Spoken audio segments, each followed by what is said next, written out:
Hi, welcome to our seasonal cooking session. Today we're going to be learning how to make seasonal winter soup and apple crisps as a nice healthy treat. We're going to be using items that are all available during this time of the year. So they're very seasonal. They might have been grown locally to you, or you might have even grown them yourself in your garden. So today's is a winter soup. However, you can make soup at any time of the year using whatever ingredients are available at that time. So let's get started. Let's get all of our equipment together.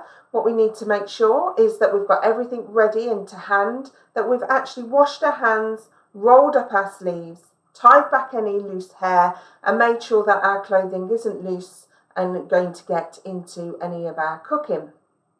So let's get started. First of all, let's make sure that we've got everything that we need ready to make our apple crisps. So we're going to need a nice sharp knife to be able to chop our apple up into nice thin slices, a brush, a small dish or bowl. We're going to need a cooling rack, and we're going to need a baking tray. So I'm just going to move those to one side. And then underneath you can see I've got my chopping board ready. So what ingredients are we going to use? Well, we're going to use apples and we're going to be using honey. So today I'm going to be using pink lady apples. That's what I've got at home, but you can use any type of apple you like. Obviously, all the different types of apple are going to give you a different texture and a different flavour. So maybe experiment with what you've got at home and see which ones you like best. We're using runny honey for today's recipe. We need to be able to brush it onto our apple slices. So what we need to do is we need to put some of the honey into our little dish or bowl and put that in the microwave for about 10 seconds, just so it's nice and runny to be able to spread onto our apple slices. If you don't have a microwave, then you can always put it in a pan, heat it up, and then put it into your bowl so that you can safely put it on top of your slices. So we want to take the stalk out of our apple first. Let's do that. You don't want to eat that. And then what I'm going to do is I'm going to cut my apples sideways like this. So I've got the bottom bit here and the top bit here. And we're going to use our claw grip. So remember that claw grip where your fingers are tucked under, so we can't actually cut anything off. And we're going to take this top bit off first. That bit there has got too much skin on it for us to be able to crisp up. So you're just going to set that to one side. You can eat that bit of apple. You don't have to waste it. You can put it in a fruit salad as a healthy fresh fruit snack. So we're just going to go down through the apple and we're going to make nice thin slices of apple. Now this is quite tricky. It's not easy to do this, so you might need a little bit of practice, but that's part of learning your skills. So you can see how thin we're getting it there. Obviously the thinner they are, when you cook them, the crisper they'll be. Don't worry if, like me, you get half there. Not every crisp is perfect, is it, when we eat them out of a packet? So these will be no different. So you can keep all your little bits and you can still cook those. So you can see there. As you're cutting through the apple, obviously at some point you're going to hit the core of the apple, which means we are going to get some of those pips. We're going to leave the core in place, but we are going to remove the pips. Okay. So I'm twisting my apple round as I'm cutting, just because when you're cutting like this, you're not going to get it exactly the same all the way round. So just keep twisting it, and then if you've got a wider bit at one end, then you can chop that off like that. Like I say, you might need a little bit of practice, but that's all good for our skills. So you can see the pips in that one there, so I'm just going to tap those out. Turn it over. There you go. So you can see they've all just fallen out of our apple, and I can just put those to one side. Okey-doke. Equally, when you cut an apple this way round, you're going to get some really nice little star shapes in the centre there, and they'll come out in the middle of your crisps. So I'm just going to do one more slice. Try and get as many slices out of your apple as possible. You want to reduce down as much waste as we can and get the most out of the fruit. There we go. Okie doke. So now what we're going to do is just going to lay them all out. Just going to get rid of all of those bits off to the side there, so they're not on my chopping board. Now these little tiny bits here, if I try and cook those, they will just burn straight away in the oven, so I'm not going to put those in. But these bigger bits I can cook, not a problem. So there we go. Just get rid of that bit there. Okay, so now I've laid them all out. What I'm going to do is I'm going to get my honey that I've put in my microwave and reduced down. I'm just going to get my brush and dip it in there, and then I'm just going to brush it on the top of all of my apple slices. So what's going to happen is, once I've brushed this on top, I'm going to put it on top of that wire rack, that cooling tray, and then put that on top of our baking tray. We're going to cook them for about 10 to 15 minutes. Or until golden brown. Obviously, the thinner they are, the quicker they're going to cook, and everyone's oven is completely different. So don't just leave them, make sure you keep an eye on them, otherwise they will burn. If you like them burnt like that, then that's absolutely fine. Obviously, everything's personal preference. So now that I've covered those, I can get my baking tray with my grill on top. Just move that and flip it over, and then what I'm going to do is I'm just going to lay the apple slices on top. So what you don't want to do is you don't want to layer them, you want them all to be in a single layer. They're just going to go onto the grill like that, and then they're going to go into your oven.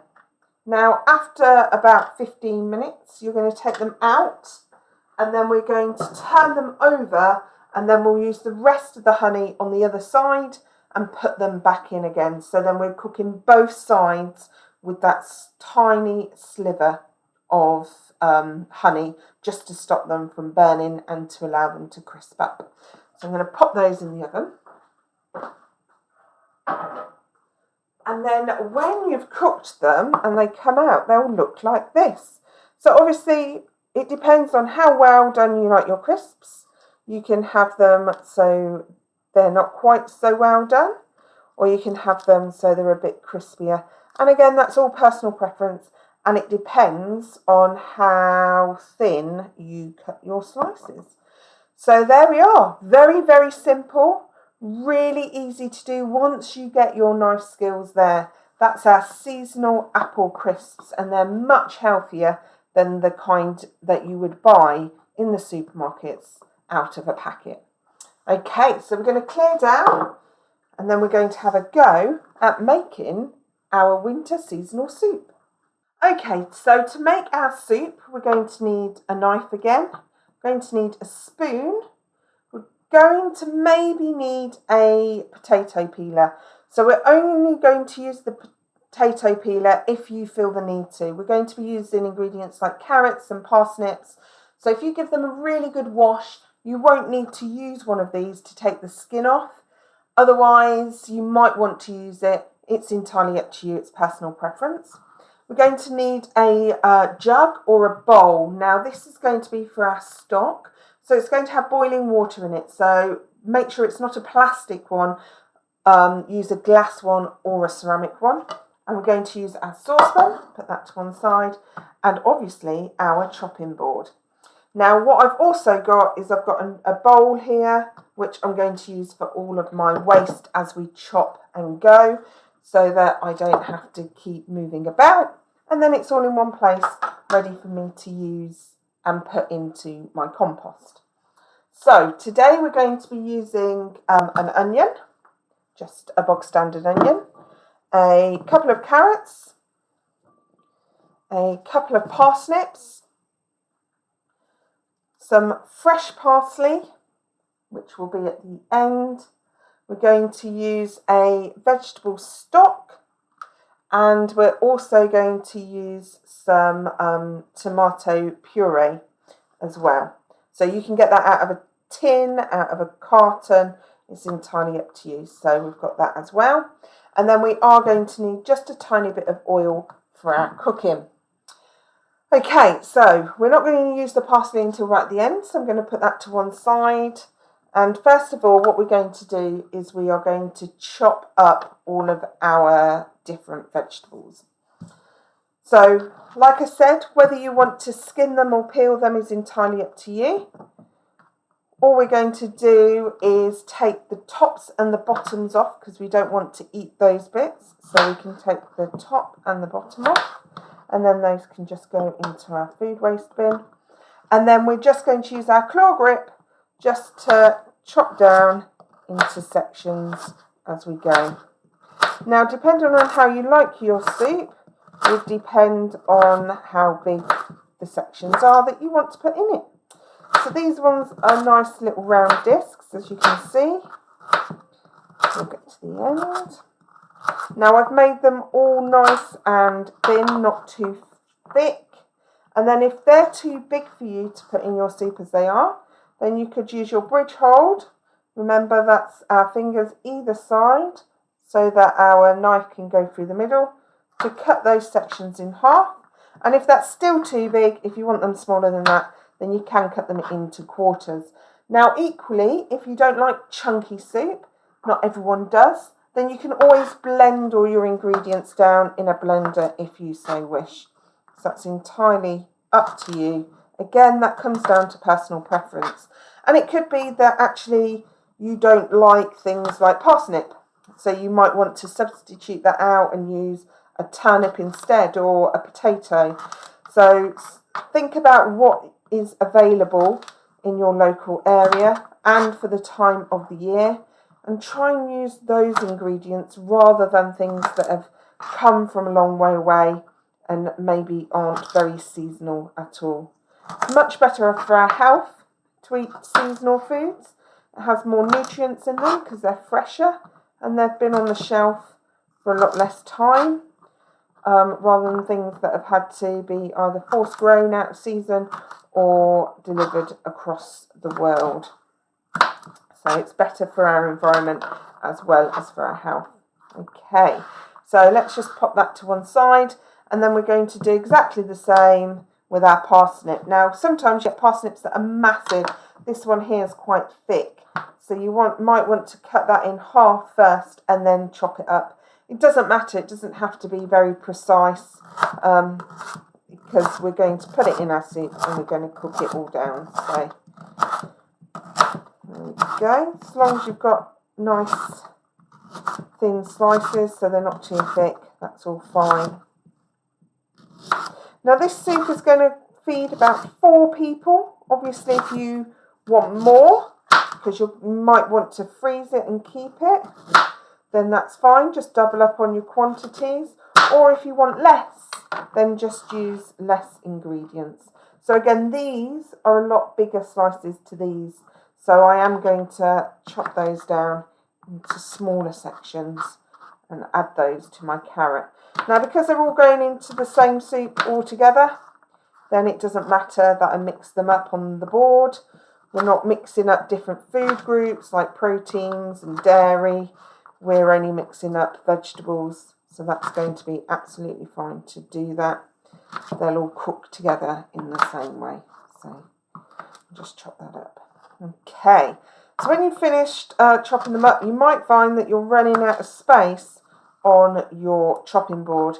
So just have a bowl close by so that you can just put them all together in one space, and then we can add them to the soup when we need to. Okay, so next what we're going to do is going to chop up some celery. This is just going to add some flavour into there. Okay, so I've got 2 sticks of celery, and again I'm just going to cut off the ends. Just going to pop that into my waste bowl, and then I'm just going to thinly chop that up using my claw grip.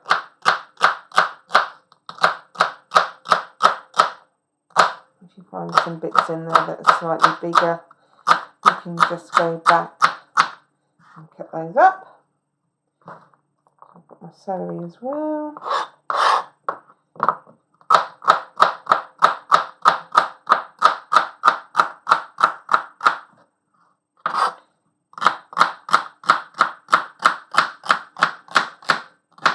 Celery is a nice easy one to chop, and if you want to get younger children involved in that, then that's a nice one you can cut up with a pair of scissors if you wish to.